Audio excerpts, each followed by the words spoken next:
Kain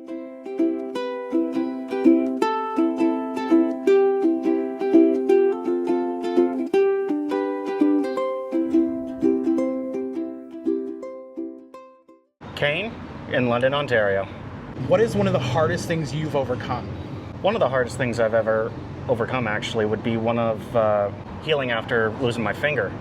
Let's About see. 10 my years ago now. goodness. What happened? Trade school, table router, and ripped it off.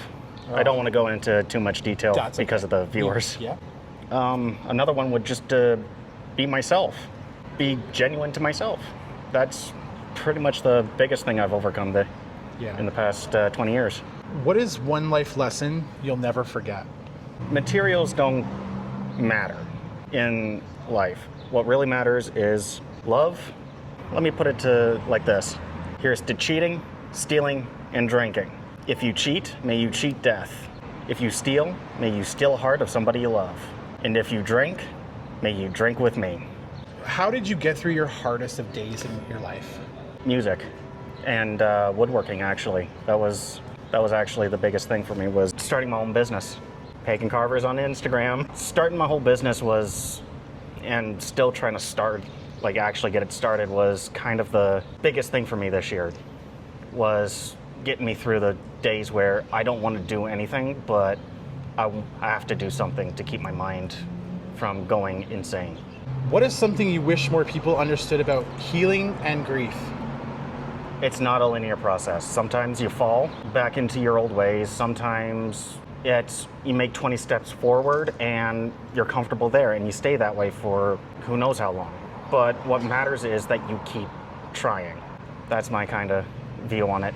What would you tell somebody who's healing today? Take it one day at a time, and if one day is too much, take it an hour. Try something different. Try to break from routines. That has helped me a whole lot. So breaking from routines, don't keep yourself in a hole. Just do something for yourself, no matter what it is. What is one dream or goal that you have that you would like to accomplish still? Some people are going to get this, some people are not.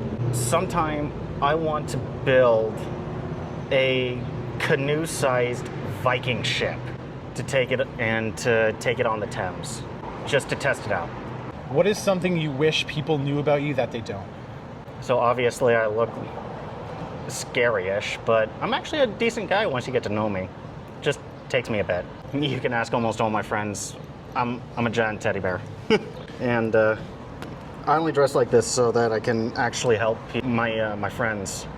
I go over to Molly Bloom's every Sunday night for karaoke, and that's kind of my therapy. But I've got a few friends who usually come to me and go, hey, like, my ex is here, or this guy is hitting on me, I don't appreciate it, can you play boyfriend for a while? Mm-hmm. And that's kind of why I dress the way I dress and look the way I look. I believe in being yourself. Oh yeah. Sure. And that's just part of who I am. I'm a shield. What is one thing that gives you hope? A bright tomorrow. That's pure and simple. Every time I see the sunrise, that's hope for me. How do you stay positive? One foot in front of the other. Don't let anybody discourage what goes on up here. Are you happy?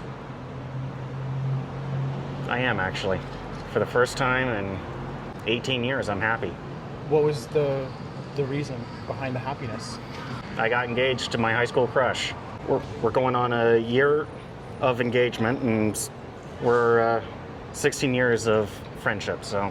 What is your happiest, most nostalgic memory? If nostalgia is a place where you once were loved the most and you can go back to, what would it be? And what would be the best memory to go back to? So, a lot of people might know this, but the chiropractor, like the doctor's clinic over on Adelaide Street, that gray building, used to be a Bernie's, like a restaurant. I used to spend Wednesday nights having dinner with my mom there, and I would just love to do that one more time at that Bernie's. Is your mom around? Yeah, she is. We just don't see each other a lot, as she lives like past Kamoka. Her in town and me being free is kind of a long stretch. Yeah. But another thing would be just having one last pool party over at my Gram's house, who sadly passed away absurd here. last year, and we're actually coming up on 1 year without her. So it's just kind of one thing I've got to walk past, but at the same time acknowledge it. I don't know if I asked this, but how are you dealing with that grief? One day at a time. That's how I deal with it. Is just Do you have like a thing, like hobby or something that gets you through it? karaoke. Yeah. That's what helps me out. So a lot of the times I sing like country songs. They're a way for me to connect to those I've lost.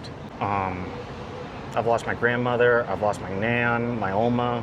One day at a time. That's how I deal with it. Is just Do you have like a thing, like hobby or something that gets you through it? karaoke. Yeah. That's what helps me out. So a lot of the times I sing like country songs. They're a way for me to connect to those I've lost. I've lost my grandmother. I've lost my nan, my Oma, my aunt. So country music always helps. Sometimes I'll switch different lyrics in to kind of help me out with it. So one song that I will always sing is "What Hurts the Most" by Rascal Flatts. Okay. I don't know if you know that. No, I don't. One of the lyrics is, "What hurts the most is being so close and watching you walk away."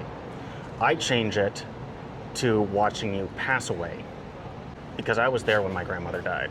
I was right beside her bed. When I sing that, it's like I'm right back in that hospital room and seeing it all over again, and that's helping me cope. Because otherwise I'm just expecting a text or call from her going, "Hey, you want to come over, barbecue, swim?" Karaoke has always helped me quite a bit, so it's a way to get the emotion out that you can't normally see. A lot of people, since I shaved my goatee off, you can probably tell, just they say I look healthier, and they're seeing a whole lot more emotion when I sing, and it helps. Yeah. It means I'm getting my point across to at least some people. What would your best advice and tip to the world be right now to change to be better? Can I be real? And democracy. It's not working anymore.